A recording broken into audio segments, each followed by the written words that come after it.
He has a brand new album out, a couple of shows coming up in the area this coming week, and it's been way too long since we've had a chance to sit down and chat. James Mastro, good morning and welcome to DHA.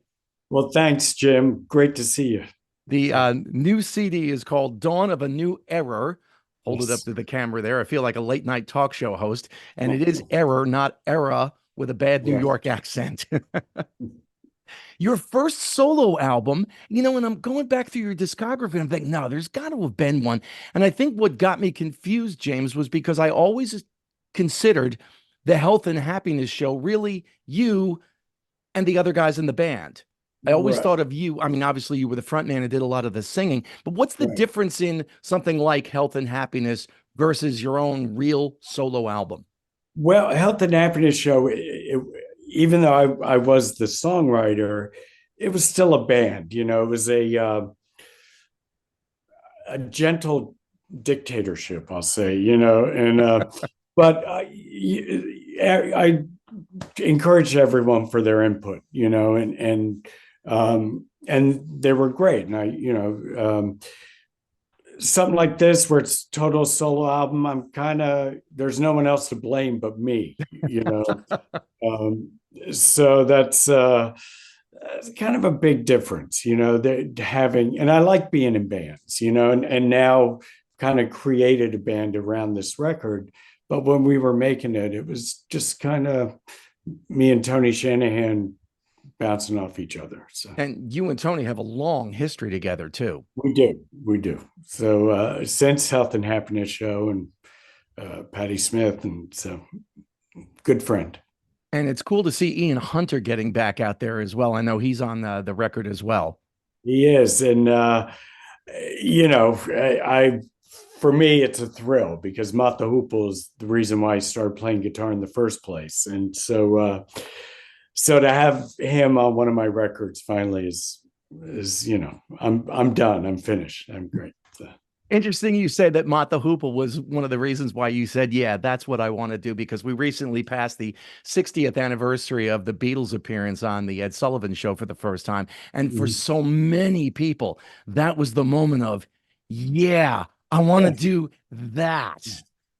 And I think every musician has that moment where something clicks. And for me, it was really hearing all the way from Memphis on the radio when I was 12, 13 years old. And it's like, I was listening to records, but that was like, yeah, that got me going. So Yeah, there was something about that piano, that staccato piano in there. And I don't know too many albums or too many songs, rather, that had that kind of feel at the time on the radio. It definitely stood out.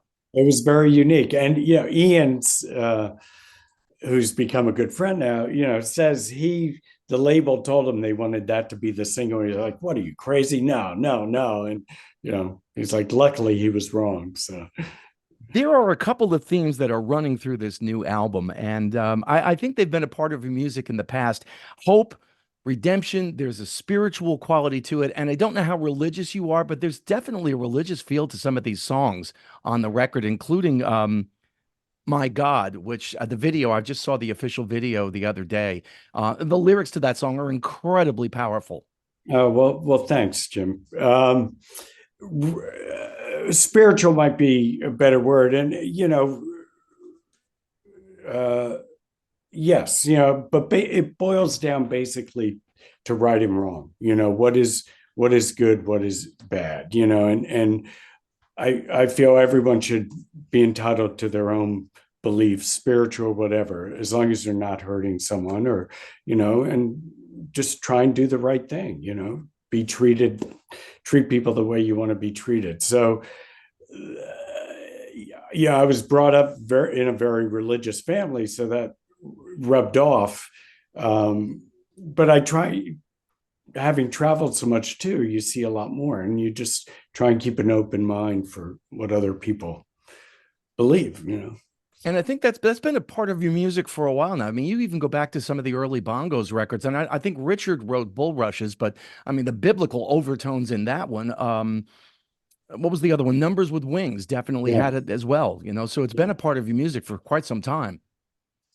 Well, it's kind of a theme that I think touches can a lot of people can relate to and resonates with a lot of people. So um, sometimes you just try and go a little deeper, and sometimes it's more fun to just say, let's go out and party. So you try and find the balance there. So There are some funny moments as well on the record. One of my favorites is the song Trouble, which has the line, I don't mind working, but I sure do mind dying. The boss says he won't kill me, but it sure feels like he's trying. And boy, haven't we all been there at one point or another. we have, and in a way that's kind of maybe a reminder to myself as, a band leader or whatever, I try and be a good boss, so that's hopefully keep me on the straight and narrow there. So I mentioned it earlier in the interview that I was going through your discography, and I don't know whether I had just forgotten about it or I just discovered this for the first time. You sang on an Ozzy Osbourne record. You've got to tell me about that. it was it was not something I woke up planning to do that day. Um, Ozzy was covering a version of All the Young Dudes, Mott the Hoople's song, and so they had asked Ian to come in and do some vocals, and Ian was like, I'm not going to go unless you go. So I went with him, and he's like, I'm not going to sing unless you sing. So they dragged me in, and hey, it looks good on the resume. So I'll say. yeah. And I always thought, just to stay with Ozzy for a second, there were so many different facets to his music. I mean, there are songs in the Black Sabbath catalog that sound like Chicago blues. And then you take a song from his solo career, like Shot in the Dark, you put a couple of Rickenbacker guitars on that, Oh James. yeah. That's a power pop record right there. Yeah, no, Ozzy is a smart guy, and well rounded, and Tony Iommi, came from a blues background, and so you're right, absolutely, You've got a couple of other things going on, including going out on the road with Alejandro Escovedo. Tell our listeners about that. Well, Alejandro is a dear friend, and if people don't know his music, I highly recommend uh, seeking him out. Talk about someone who's can touch on the spiritual and just does it all. Great Texas troubadour and songwriter. Um, so I went out with him for a little bit last year in his band. And then when the record came out, he's like, hey, why don't you come out? I've got a new record coming out. You can open the shows and then playing his band afterwards. So it's kind of a win-win for me. I just put on a different hat and looking forward to it. It starts the end of March in Texas, and then we'll be in this area. I think we're doing New York Bowery Ballroom April 14th, I think, and Sellersville, somewhere around there, Sellersville, Out in PA. Pennsylvania. Yeah. The other thing I wanted to mention, and I just saw about this the other day because a couple of friends of mine played there, was the 503 Social Club. Oh, Tell us about that.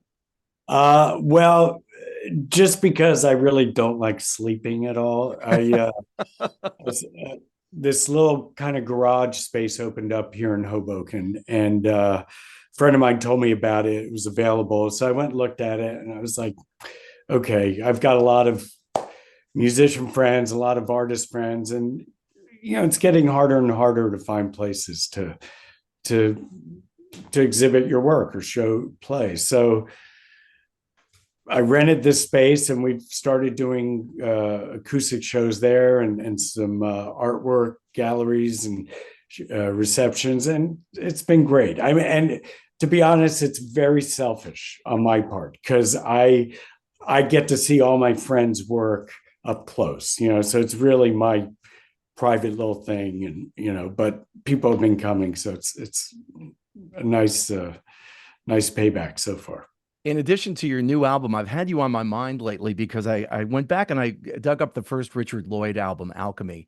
And of course, you're on that record. And, listening to that, we just lost Tom Verlaine not that long ago. And you think Tom Verlaine, you think television. And when I went back and listened to Alchemy, I'm thinking, Wait, Richard was a much bigger part of television than I think we Oh, considered him to be at the time. huge part. I mean, the two of them together, and they're both friends.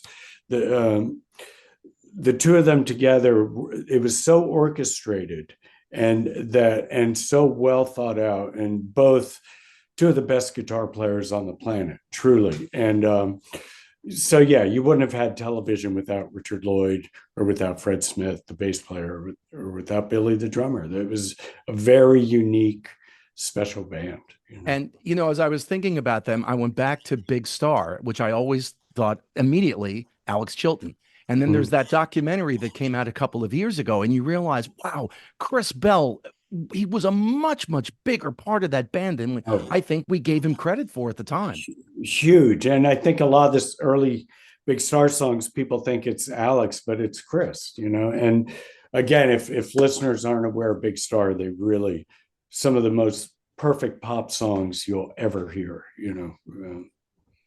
You have two shows coming up this week. Friday night at Sweet Vinyl in Denville. That is a full band show. Who's in the band to play with? I've got a great band. My friend Tony Shanahan from Patti Smith on bass. Dennis Steichen, the mighty drummer from the Smithereens, will be joining us. Megan Riley, who is one of my favorite singers and has put out some beautiful records, will be singing and playing guitar. And then my good friend Chris Robertson on guitar, also from the band Elk City. So, and Sweet Vinyl is owned by a good friend, Adam Badovsky, who, just said, why don't you come in and do this? And, that's the area where I grew up. So I figured it'd be a fun little night. And then on Sunday down at Jack's Music in Red Bank, but that's a smaller show, correct? Yeah, that'll be myself, Tony Shanahan, and Megan Riley. So yeah, a little more acoustic, but we'll try and get as noisy as we can. So I'm definitely looking forward to it. I'm going to be there on Friday night, by the way. So great, Jim. Catch up. Great. You can get all the information on James Mastro on his website at jamesmastro.net. The new CD is called Dawn of a New Era. I strongly suggest that you check it out. And James, thank you so much for your time. It was great catching up with you this morning here on DHA. Thank you, Jim. Great to see you again. And thanks, everybody.